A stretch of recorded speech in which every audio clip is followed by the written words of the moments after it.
Quais são os poderes reais dos Três Anéis Élficos? Pois é, meu querido, hoje a gente vai entrar nesse assunto. Vilya, Narya e Nenya. A gente sabe que eles são poderosos, porém, o que eles realmente fazem? E se você, como muita gente, fica esperando que o Vilya dispare raios, que o Narya lance bolas de fogo e que o Nenya crie tsunamis, você pode estar um pouco confuso, talvez pela influência dos filmes ou de outros universos de fantasia. A verdade é que a magia dos Três Anéis é algo muito mais sutil e profunda, e para falar a verdade, muito mais interessante. Eu já expliquei aqui em um dos últimos vídeos como funciona a magia no universo do Tolkien e como ela é diferente de outros universos de fantasia. Mas hoje eu vou tentar fazer essa análise e explicar o que era o propósito central de cada um dos anéis. Falar sobre os poderes específicos de cada um dos três. E o mais importante, eu vou tentar mostrar o porquê que existe tanta confusão sobre isso. Então, fica comigo até o final porque você vai entender o porquê que o poder dos anéis não estava em destruir ou dominar, mas sim em preservar. E o porquê o destino deles estavam ligados ao Anel do Sauron, mesmo eles sendo puros. E aí, meu querido, beleza? Eu sou o Fael e você tá aqui em mais um vídeo do Mansão Nerd. Então, já sabe, né? Se você puder deixar um comentário, isso vai me ajudar demais. De verdade, só comentar qualquer coisa porque isso me ajuda muito.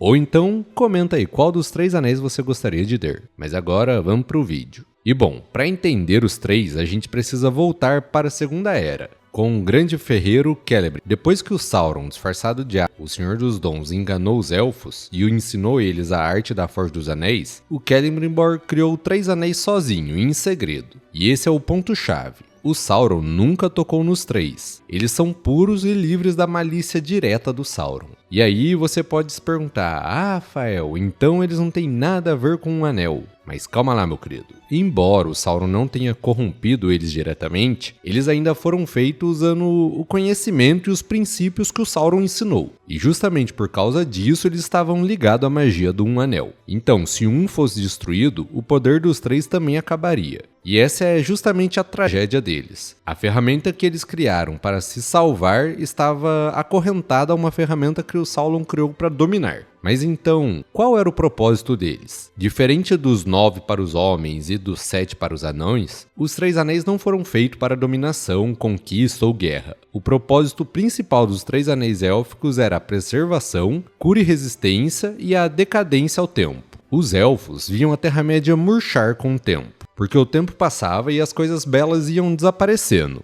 E os 3 anéis foram a tentativa deles de tentar meio que parar o relógio. Foi a tentativa de criar um bolsão de beleza atemporal, como se fosse um pedacinho de Valinor na Terra-média. Deu para entender o conceito central dos anéis? A preservação e não a dominação. Agora a gente vai ver como isso se aplica em cada um dos anéis. Bom, então vamos dividir o conceito. Cada anel tinha um foco específico ligado ao seu portador e ao seu elemento simbólico. E bom, quando eu digo elemento, é só de forma simbólica, como o fogo, por exemplo. Ele não tinha um poder de fogo literalmente, é só uma simbologia. Então vamos começar com ele. Primeiramente, o Narya, o Anel de Fogo, que também é chamado de Anel de Rubi. O primeiro dono dele foi o Círdan, o construtor de navios, que entregou o anel para o Gandalf quando ele chegou na Terra-média. O Círdan viu que o Gandalf tinha uma missão mais difícil e que ia precisar de ajuda. Então, como eu falei, o poder do Narya não é um fogo literal que queima, é como se fosse um fogo metafórico. E segundo as cartas do Tolkien, o Narya tinha o poder de inspirar e encorajar os corações, principalmente daqueles que resistiam à tirania. Pensa comigo, qual é a principal função do Gandalf em O Senhor dos Anéis? Pois é, ele é o cara que chega quando tudo parece perdido e reacende a coragem nos outros. Ele inspira o Théoden, ele dá força pro Faramir e mantém a resistência em Gondor. Esse é o poder de Narya, acender o fogo da esperança e da resistência contra o desespero que o Sauron espalhava. Agora, o segundo anel seria o Nenya, o Anel d'Água, que também é chamado de Anel de Adamante, feito de mithril com uma pedra branca, e ele foi portado pela Galadriel em Lúthien durante toda a Terceira Era. E o poder do Nenya é o mais puro exemplo do objetivo original dos Três Anéis, a preservação, proteção e ocultação. Lúthien é descrita como um reino fora do tempo, Quando a comitiva do Anel entra lá, eles sentem que o lugar está intocado pela decadência do mundo exterior. E isso é puramente o Nenya. A Galadriel usou o poder do Anel para criar esse meio que santuário, um refúgio de beleza atemporal escondido dos olhos do Sauron. E é por isso que no espelho da Galadriel, ela diz ao Frodo que se ele destruir um anel, o poder dela diminuirá e Lúthien irá murchar. Ela entende e está disposta a fazer um sacrifício. Para o mundo ser salvo, o refúgio élfico dela precisa acabar. E agora então a gente chegou no terceiro e o mais enigmático. Vilha, o Anel do Ar, também conhecido como o Anel de Safira. E esse é descrito como o mais poderoso dos três. Ele foi usado primeiro pelo Alto Rei Gil-galad e depois da morte dele passou para o Elrond, que usou o anel principalmente para proteger Valfenda. E os poderes do Vilha são mais amplos. Assim como Nenya, ele tem poder de cura, preservação e proteção. E foi com esse poder que o Elrond curou o Frodo da ferida da lâmina Morgoth e manteve Valfenda como último lar amigo. Porém, algumas fontes também sugerem que o Vilha tinha algum tipo de poder sobre os elementos, especificamente sobre o ar e a água. E daí tem muito fã que teoriza que foi o poder do Vilha, amplificado pelo Elrond, que causou aquela inundação que varreu os Nazgûl, lá no Val de Valfenda. Embora o texto canônico foque mais no efeito em geral de proteção, essa é uma interpretação que faz muito sentido com a descrição dele como o mais poderoso dos três. Ok, Fael, entendi. Narya, esperança. Nenya, preservação. Vilha, proteção e cura. Parece simples, então por que tanta gente fica confusa? Ah, meu querido, é aqui que o legendário do Tolkien separa os homens dos meninos. A confusão sobre os três anéis vem de três principais fatores. O primeiro fator, a magia sutil de Tolkien. E o primeiro motivo é o próprio Tolkien, que deliberadamente manteve os poderes dos anéis em termos mais gerais e simbólicos. Como eu já falei, a magia do Tolkien, especialmente a dos elfos e dos Maiar, raramente é algo espetacular, como por exemplo em Harry Potter ou em sistemas de RPG. A magia do Tolkien é algo mais atmosférica, integrado ao mundo. O poder do Nenya não é em lançar feitiços de proteção,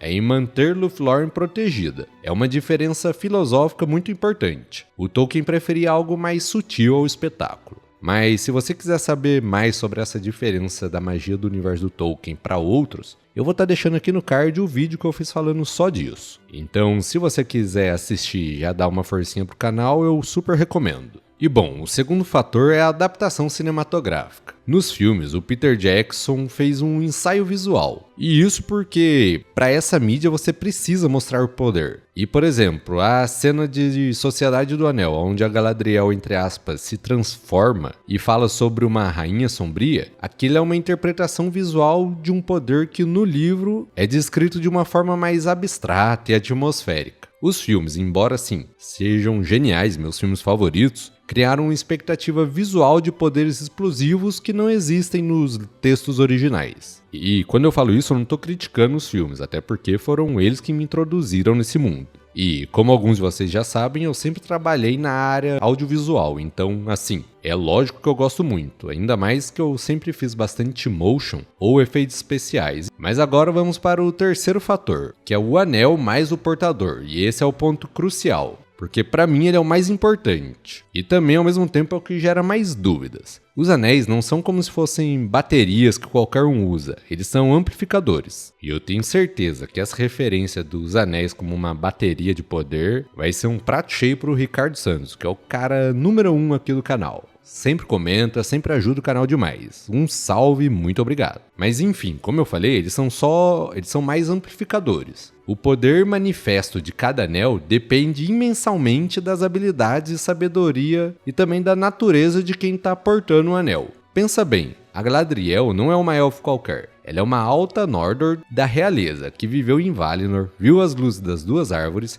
e recebeu o ensinamento dos Valar. O poder dela já é imenso. O Nenya só foca e amplifica esse poder. Da mesma forma é com Gandalf. Ele não é um velho humano, ele é o Lórien, um Maia, um espírito angelical. E o Narya amplifica a missão dele divina, de inspirar esperança. Não dá pra separar o poder do anel do poder do portador. É como se fosse uma simbiose. E justamente por isso é tão difícil criar uma lista sobre o que o anel faz. porque o anel está muito ligado ao portador. E é claro, ainda tem alguns rascunhos do Tolkien no livro A História sobre a Terra-média que exploram versões alternativas. E isso só aumenta a confusão. Inclusive, se você quiser que eu traga isso aqui para o canal sobre esses rascunhos e notas, comenta aqui embaixo que eu trago mais vídeos falando sobre para vocês. Eu não vou falar aqui porque isso iria aprofundar demais e iria deixar o vídeo muito longo. Mas agora então vamos voltar para o começo. Os 3 anéis, mesmo sendo puros, estavam ligados ao um anel.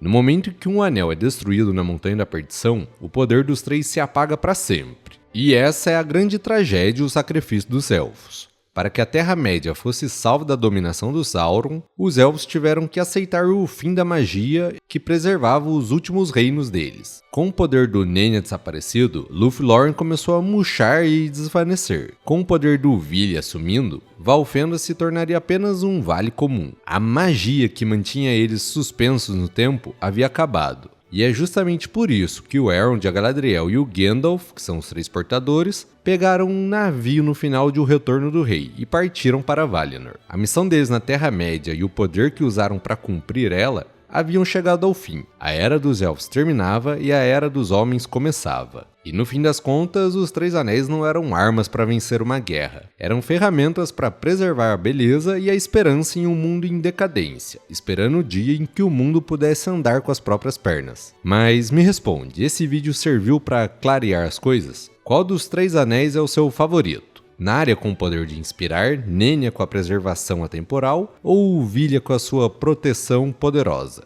Deixa aqui nos comentários a sua opinião ou algum outro conceito do Tolkien que você quer que eu explique aqui no canal. E é isso, se você gostou de assistir mais um vídeo, muito obrigado e não esquece de se inscrever. E se quiser ajudar o canal ainda mais, eu vou estar deixando Live Pix aqui no primeiro link da descrição. Porém, só de você curtir, se inscrever ou comentar já me ajuda demais. Então é isso, muito obrigado, fiquem com Deus e fui!